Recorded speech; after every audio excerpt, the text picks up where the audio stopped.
All right. Are you seeing my presentation now?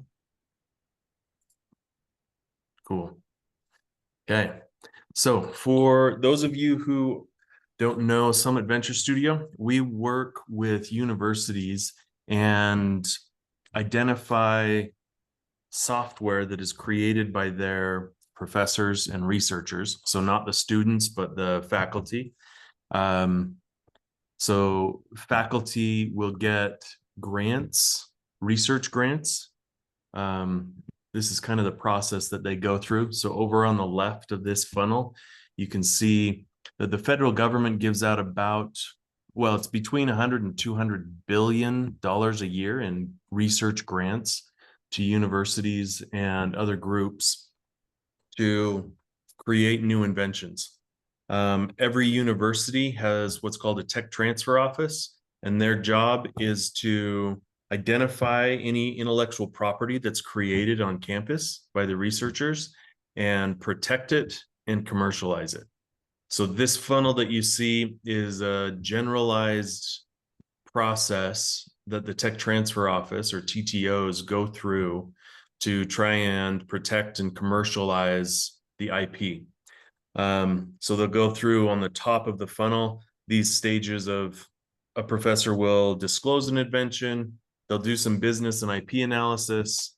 If they like and it makes sense, they'll file a patent or other IP protection. Then they'll market that IP and try and find a licensee.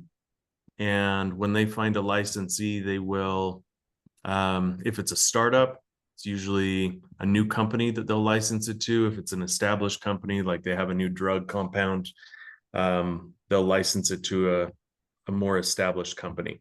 And then that company's job after the negotiation right here in the middle is execution, trying to generate revenue and scale. So this is the world that Summit Venture Studio lives in. And I want to share a little bit today about how we go through these initial processes or stages of market analysis. Michael, were you able to find any recent reports that you've created? Yeah, I'm actually just sent one over Slack. Perfect. Okay, I will. Still kind of a demo, but that's our most recent iteration. Yep, that's perfect.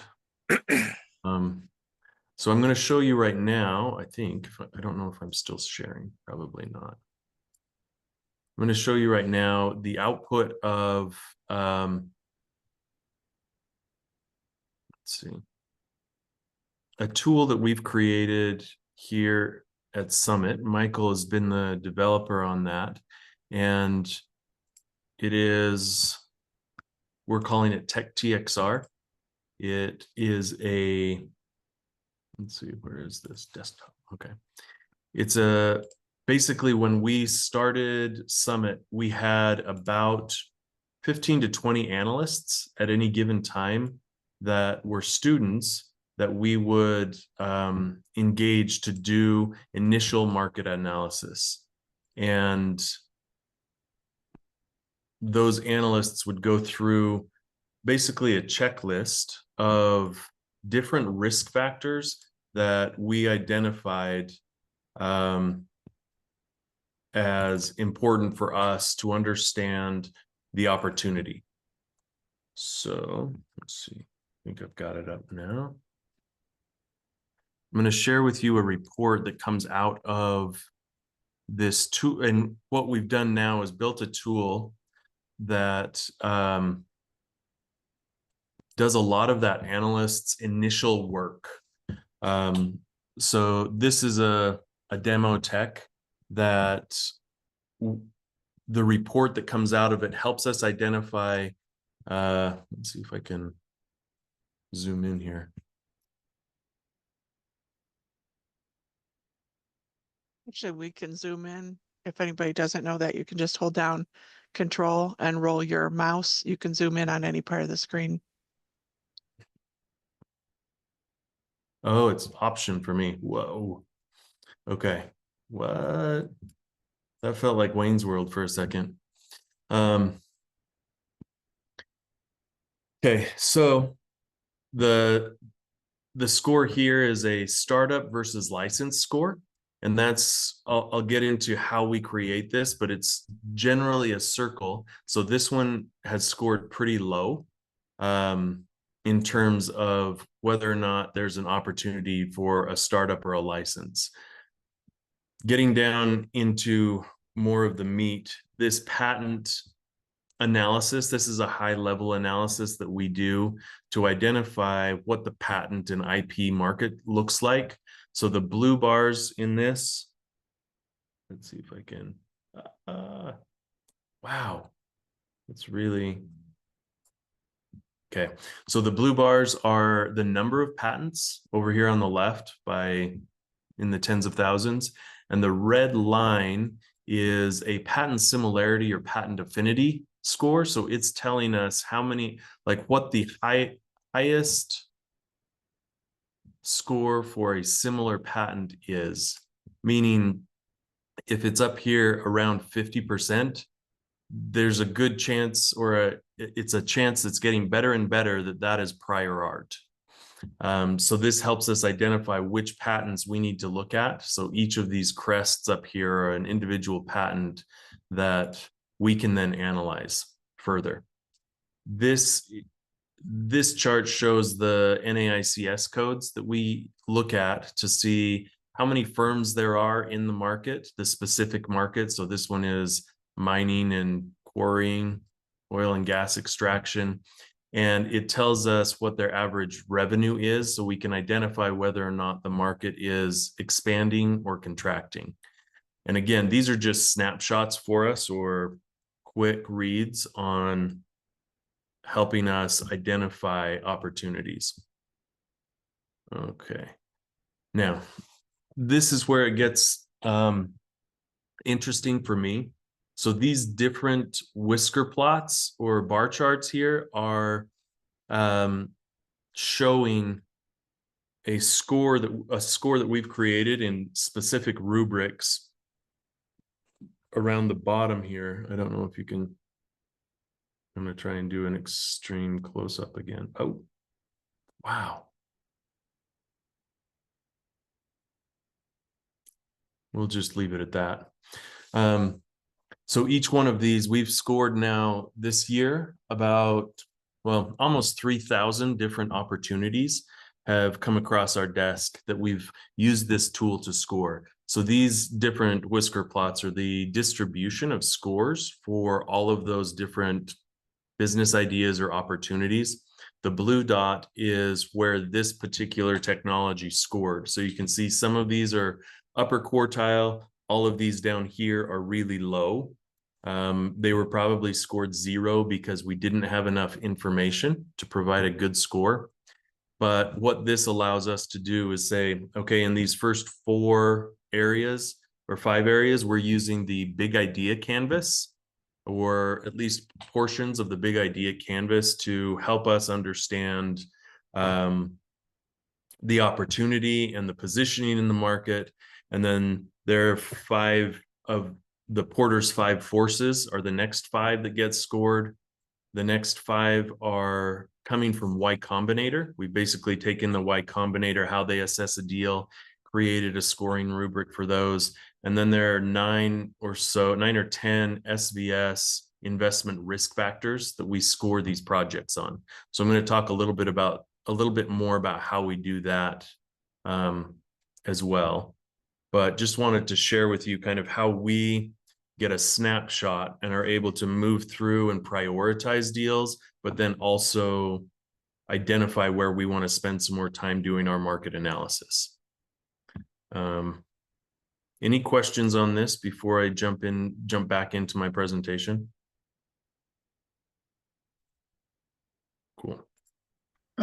Actually, quick question. Is that all automated, or do you do that manually? So we previously did it manually with 20 analysts, and now it is all automated. Well, it's getting closer and closer to automated. Michael still has to do some human in the loop work setting them up, but I think last night he said he was scoring maybe 1,000 projects, or letting his computer run and score about 1,000 projects. So it's fairly automated, but we're getting more automated. And that's a little bit about what I wanted to share today. So these are, well, I'll just go back to this for a second. SVS recently actually was just awarded a grant to develop that tool out more. So that is a very, that's a snapshot early part of our analysis, and it allows us to identify where we want to spend more time. But now we're going to be developing and building additional modules for that tool to help universities assess their invention disclosures at the front end of this funnel. So I'm going to talk a little bit about those modules and briefly go through at a high level how we think about them. Starting with IP, for us, that is a big, or for universities, that's a large facet of what they're doing, because they have to have IP to be able to license or create new startups. The rubrics that we've developed at SVS and Michael has kind of coded into our tool are somewhat similar to these questions that I have in all of these subsequent slides, where we are, and they're obviously more detailed than this, but I wanted to give or share kind of a how-to to do an initial analysis of a new idea that you may have, or someone that you're working with, or you're looking at as an investment. So what I've put together in these slides are some high-level questions that would at least guide the first part of what you're doing in your market analysis. I also wanted to open the floor up for each one of these slides and see if any of you have a specific tool or framework that you use to analyze each one of these elements that I'm going to go through. So these are some of the ways that we do this. We look at Google Patents. Basically, Michael has downloaded the entire. Taylor's, sorry to interrupt, but yeah, go ahead. we're just seeing a black screen with a white stripe in it. Well, that's embarrassing. Okay. Sorry about that. No, you're good. Is that any better? Much. Cool. Says IP. All right. Yeah. Well, I was pointing at this screen thinking you could all see it. So thanks for the heads up there. These are just some of those questions. I'm going to go through different areas that we look at, but this is one that we, these are the types of questions we use in our automated analysis as well. And I was mentioning that Michael has actually downloaded the entire patent database, and that allows the tool that we built to be much faster and better at identifying current IP or patents that are already out there. Does anyone else have any tools or frameworks that you use to analyze IP? If so, you can either come off mute or throw it in the chat. But I wanted this to be a place where we could, or a time today where we could share some of the best practices that we have on analyzing these different elements. So another one for us, market validation, we're looking for whether or not there's a demand in the market. So we're doing a lot of primary research, making sure that we identify our customers well. One of the tools that we use to do this is basically customer interviews. I know it's not really a good tool, but following I'll give you the book that we comment on or use a lot. It's called the Mom Test. We've talked about it here at Midday Connect before, but those customer interviews are critical for us. and doing them right is difficult. So that is probably the best tool that I could share in terms of how we do this. Has anyone else found other tools to help in their market analysis or market demand and kind of market potential identification? I know there's another tool out there called Venture Validator that some of our team have worked with and have used in the past, but Venture Validator is one, and I think it works well for B2C. B2C opportunities. Customer validation, again, doing the initial interviews. These are some of the questions that we go through, and I'll send this out, but these are a high level of how we get to that report at the beginning. In some of those rubrics and scoring, we're looking at these types of questions and scoring. Partnerships is another area where we're trying to identify, and these are somewhat similar to business model canvas approaches, but also specific to new ideas coming through the university pipeline that I showed at the beginning. So looking at whether or not there are partners out there. So I'll give you an example of this. Just this morning, we were on the phone with one of our current portfolio companies in the anesthesiology space. It helps to optimize scheduling for procedures in a large hospital. And it came out of Duke University. They've been using it for 3 or 4 years and have good data on it. Last year, they saved $6 million using this tool in equivalent FTEs that were more efficient. And so we asked them this morning, what tools are the anesthesiologists or these potential customers using? And the inventor went through a list of basically the current tech stack used by anesthesiologists. So like Qgenda is a scheduling tool, but she went through a lot of different software programs that they're using. And that's one of the ways that we identify partners, is looking for what other software or tools our current customers are using, so that as we develop, we can develop our product, we're able to do it in a more seamless fashion. And that's kind of the product development side here, understanding our canonical work. So these are the 2 tools that we use. So the Invincible Company and Testing Business Ideas are phenomenal for understanding the approach here. One of them that I really like is the feasibility, viability, and desirability thought process for your product. Those are all questions that we ask in our analysis. Go-to-market strategy. This is basically us interrogating the way that we can launch a project. So an example here, a tool we use are webinars. When we get a new project in, we try to test how to get in front of the customer. And so one of the tests that we do is asking ourselves, can we digitally market to our customers? Does digital marketing work? Posting on social or email marketing? One of the ways we test that is putting on a webinar about the topic or the solution that we have in mind.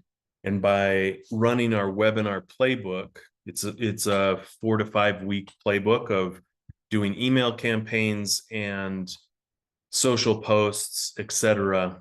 We're able to understand whether or not our customers will react to digital marketing. And if so, then that becomes part of our go-to-market strategy for customer acquisition. So that webinar is one of the tools that we use to say, okay, we're getting a good response rate on emails, or people are responding to social posts, and confirming how we will interact with them going forward. Funding, this is a big part of it, is understanding what the current status of funding in your specific space is. So one of the tools that we use is PitchBook, to identify how much funding is going into a specific market. So we'll run searches and queries to say, in this specific space, how many deals were done last year? What was the size of the deals? And who is doing those deals, so that we can then identify, okay, do we have a capital stack potential going forward? Like, are there angels in this space? Are there seed and early stage investors? How frothy is the market? How many deals are getting done? So that's one way that we identify whether or not we want to pursue a deal, is how much activity on the funding side is happening. We've also used Crunchbase and some other databases out there that help identify deals and size of deals, etc. On the grant side, we've got also a database of grants that universities are getting. And so we can see a trend, almost like patents, of who's getting what grants and what are the topics.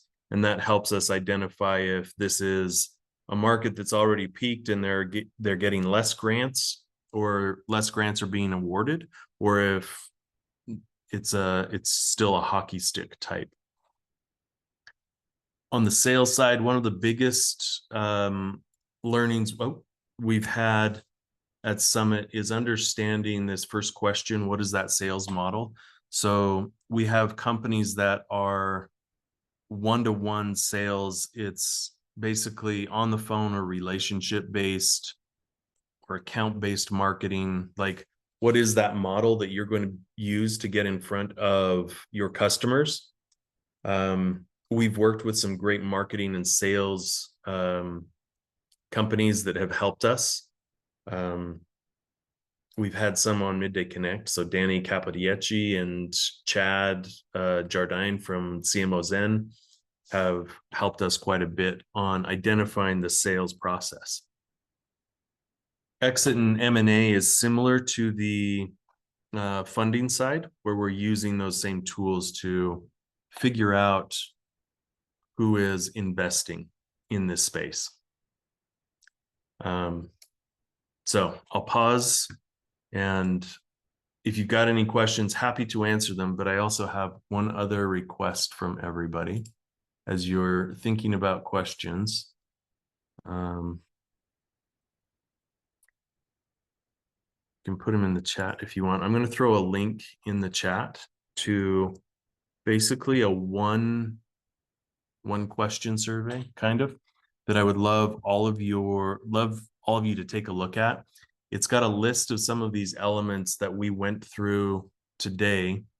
And as we're now going to be developing that automated tool in each one of these areas, oh man, I don't know if you can see it very well. Oh, if you click in, maybe not. But what I'm looking for on this is to have you rank order which of those elements in each one of those rows, basically the slides that I went through, would be most important to you or most interesting to you to have automated in a tool, so that we can start developing each one of these modules in the right order that is most interesting for people assessing new ideas. So that's what that Google form is. If you don't mind filling that out, that would be awesome. And then open to discussion and having you share, or if you have any questions. Taylor, I have a question. If you automate this tool, where does the underlying data come from? And how do you establish trust with the potential users? Underlying data. Can you tell me more about what you're asking on the underlying data? Okay, so you showed us the screen with the 4 graphs where you Mhm. zoomed in on the bar graph, and then there was the one with the wavy line. Um, w- I what could it, probably take a swing at that. yeah, thanks, Michael. So the patent data is using it's called vector similarity algorithm. It's how basically most keyword searches and matches are built off of that one concept. We've downloaded the entire US patent database and then vectorized all of the content of the claims and the description of the patents into these vectors. And then we do the same thing when we're provided with IP and abstract data. So if someone wrote a grant, they could provide us with the grant abstract and we would vectorize that and then do the matching algorithm on those vectors. So that graph is showing you all the patents that are between 10, well, above 10% match basically of similarity. And then the red line is showing you a rolling average of the maximum value for that year. Because our goal is to think like worst case scenario, someone has a patent that's like 90% similar to what you're describing in your idea. And so that's where that data comes from and kind of how that graph is formed. So blue bar chart is the count of how many patents were issued that year that are vaguely similar to your idea. And then the red is showing you kind of this like worst case scenario by year in terms of similarity. Assuming you're thinking competitively, some of the people who've been using this tool that we've been talking to actually want to get a list generated, which we have of like the top 50 or top 100 closest matched patents in case you're looking for a prior art search, or if you're actually looking to license, you could contact people who already hold patents in that area and tell them about like your new invention. The one on the right, the NAICS, that's the US Census data that goes out every 5 years. That's basically just a snapshot of industry. And they just categorize it by industry levels, and they publish things like total businesses in the US registered in those areas, and then taxes data of like how much money is generated, how much do they pay in wages and hours and stuff like that. So a lot of this data is public, and then we're compiling it in a way to match it with the idea that's presented to us. And then in terms of the rubric scores, we're using various OpenAI models for this, but they're trained using the rubrics that our analysts have been using in order to determine like, does it demonstrate these types of abilities, or is there this kind of verbiage? So the underlying data for these models is pretty extensive rubrics that we built with defined criteria that we believe is important. For each of these criteria, there are 5 levels approximately. So I'd say for any one of these scores, there's roughly 5 points. It's like 5 subcategories that have different levels of tiers, and then there's some math that goes into multiplying together the ranked value. And for what I've seen, it's pretty much 80 to 90% similar to how we've scored things. So we've gone back and retroactively tested by running SBS portfolio companies through this system to see like, well, at the time there was about 200 or 300 different IP that we could work with, and there's about 10 companies that have been formed from those 300. And when we scored those 10, 9 of them scored in the basically 98th percentile against this rubric, and except with one that did not score as high. And so it's interesting because there is some subjectiveness, which is these rubrics were based off of our values. So Mhm. it makes sense that our portfolio company scores 99th percentile against a rubric that's automated for our values. It's almost like a tautology because it's like, well, yeah, it scored really highly against what we believe is important, which is like by definition, that's why it became a portfolio company. But that also kind of validates for us that at least for SVS and what we value, this rubric does yield results that align with the way we were judging things prior to automation. Gotcha.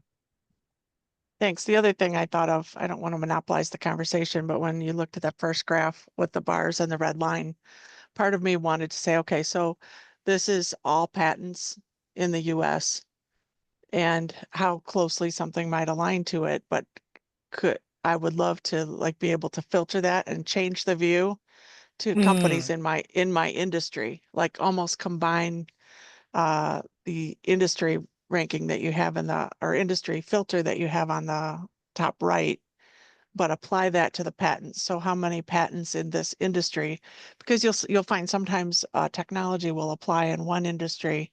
I worked on one where the most similar patent we could find was in the cell phone industry, but we used it to apply in broker-dealer financial services industry.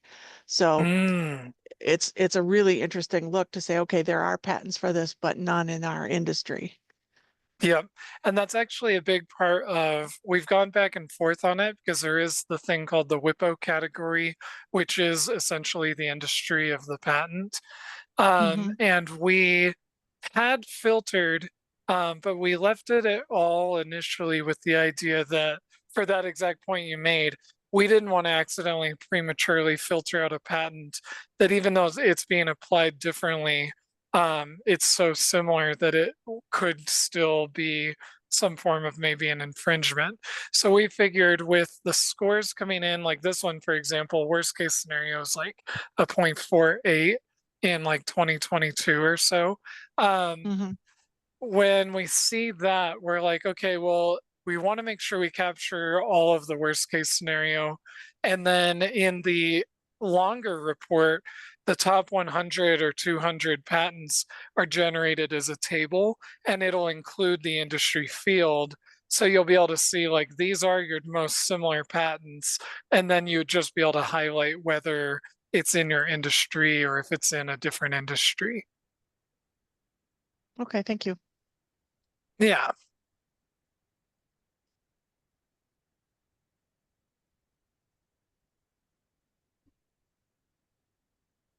I love it when Michael can answer questions for me because I couldn't have done what he just did. Thanks, Michael.